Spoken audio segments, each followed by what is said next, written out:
Hi, everyone. Let's do something fun and unusual for a TED Talk, okay?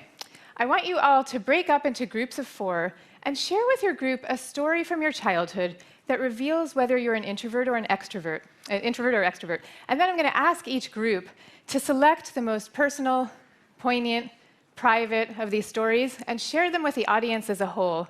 And from this collaborative group process, a larger truth will emerge. I'm just kidding. I'm just kidding. We're not going to do that. But how many of you were thinking, how can I get out of here right now without insulting the speaker? Yes, I saw the horrified looks on your faces even through the glare of these spotlights. So this is how so many introverts feel about the team-building exercises we are forever obliged to participate in. Now, I was really lucky. I got to spend 7 years in splendid solitude writing a book called Quiet, The Power of Introverts in a World That Can't Stop Talking. And when it published, I thought that I would give my TED Talk and then I could go home for 7 years and write another book. But the talk touched a nerve, and thousands of strangers started reaching out and sharing their own stories of accepting their introversion for the first time. And those stories changed the course of my life. So I'm going to tell you all about that. But first, I want to share just a few of these stories. Okay, high school junior in Kansas who was desperately trying to twist herself into a pretzel, trying to be a leader. But she was kicked off her high school's prestigious leadership squad because she wasn't outgoing enough. She was so devastated. But she told me that she saw the TED Talk and it reminded her what she actually would have preferred to do in the first place, which was science. And so her version of leadership turned out to be publishing her first scientific paper at 17, winning a huge university scholarship, and today she's a happy freshman majoring in biomedical engineering. Yeah. Okay, there was an Ivy League president, there was a Fortune 500 CEO, and a Marine Corps general, all of whom confessed to me that introversion was their secret and their secret strength. There was a quiet teacher who somehow managed to convince her entire school to rethink its emphasis on class participation and endless group projects. And there was even a lonely young guy who decided not to commit suicide because he finally realized there was a place for him in this world. And today, believe it or not, he's happy, he's productive, he's in a loving marriage. So it turns out that embracing their quiet nature does not cause introverts to flee to a shack in the woods. It empowers them to embrace the world, but to do it for the first time on their own terms. Now, ironically, these stories had the same effect on me. I found myself every morning with my laptop thinking about all these souls and writing not the first sentences of my next book, but the blueprint for a quiet revolution. That's what I want to talk to you about. And then it went on, and I started joining forces with a growing army of quiet revolutionaries, many of whom, by the way, are extroverts with quiet colleagues and spouses and kids of their own. And together, we have just formed a venture-backed, mission-based company whose goal is to empower introverts for the benefit of us all. Yes, thank you.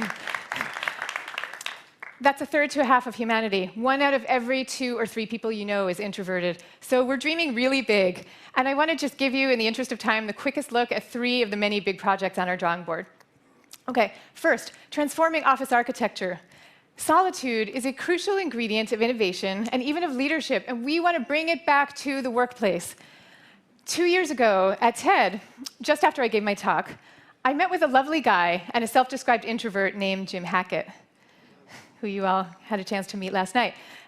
Now, Jim at the time was the CEO of Steelcase, the company who, of course, helped design the beautiful TED main stage. And he told me that for years he had been worried about the growing erosion of focus and privacy in modern offices. And of course, we had been worrying about the same thing and been pretty vocal about it. So fast forward 2 years, we have now formed a partnership with Steelcase to bring quiet spaces to open offices, so now workers can move freely back and forth between private and social spaces as they wish.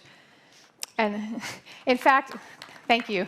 And in fact, Jim Hackett, I believe, and his successor CEO, Jim Cain, who are 2 of the most inspiring quiet leaders I know, are here right now. Do you guys want to maybe raise your hands? Thank you. Next, helping organizations train the next generation of quiet leaders. You know, many of the world's great leaders are quiet, and in fact, Some of them are here right now. People like Bill Gates and General McChrystal are introverts.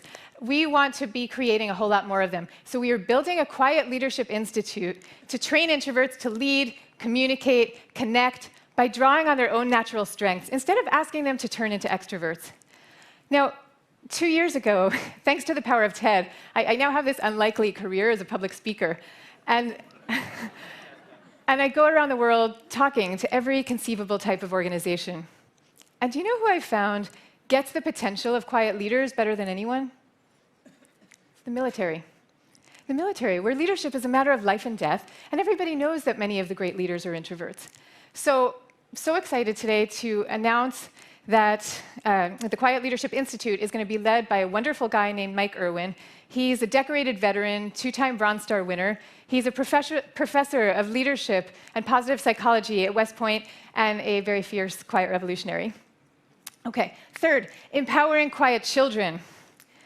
The most poignant letters I get, the ones that haunt me, come from children who are hurting because the well-meaning adults in their lives ask them, why can't you be a little bit more like your outgoing sister? And they know that they can't be, and they never will be. And the letters come, too, from parents who are hurting because they hear repeatedly at parent-teacher conferences that their child's pretty great, but would be so much better if only he were that precious thing, more talkative in class. Hundreds of schools, thousands of teachers have been reaching out to us, clamoring for change. So in the year ahead, we are going to be partnering with schools to develop tools for parents and teachers to harness the talents of quiet children. One final story. There once was a boy who was so quiet and shy, he used to run home from school as soon as the bell rang to avoid socializing with his classmates. And as this boy grew older, he learned how to speak out on their behalf.